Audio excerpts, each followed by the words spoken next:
বিরাট ধাক্কা বঙ্গ বিজেপিতে। তৃণমূলে আসতে চলেছেন ডজন খানেক বিধায়ক। কয়েকদিন আগেই একেবারে শুভেন্দু অধিকারীর গড় ভাঙন ধরিয়েছে তৃণমূল।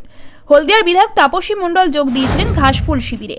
এই নিয়ে চাপানুতরের মধ্যেই বড় দাবি করে ফেলেছেন তৃণমূল নেতারা।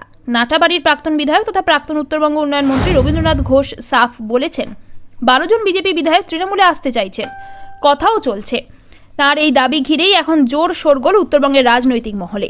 একেবারে বিস্ফোরক দাবি করে বসেন তিনি। বলেন, উত্তরবঙ্গের বিভিন্ন জেলায় অনেক বিজেপির এমএলএ রয়েছে যারা আমাদের রাজ্য নেতৃত্বের সঙ্গে নিবিড় যোগাযোগ রেখে যাচ্ছে। আমার ধারণা উত্তরবঙ্গে 10 থেকে 11 জনের বেশি বিধায়ক ঠিক নির্বাচনের আগে দল পরিবর্তন করবে।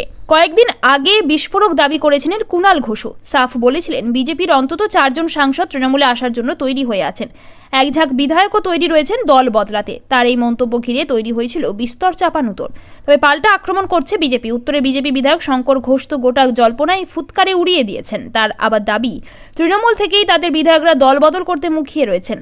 তিনি বলছেন, হতাশা থেকে রবিবাবু এমন কথা বলছেন কিনা তা আমি বলতে পারবো না, তবে আমার কাছে উল্টো খবর আছে। ওনাদের দলের সংকটের কারণে অনেকেই টিকিট পাওয়া নিয়ে ভয় পাচ্ছেন। 26-এ যেহেতু তৃণমূলের জয়ের সম্ভাবনা কম, তাই এখন থেকেই বিভিন্ন জায়গায় ইট পেতে রয়েছেন।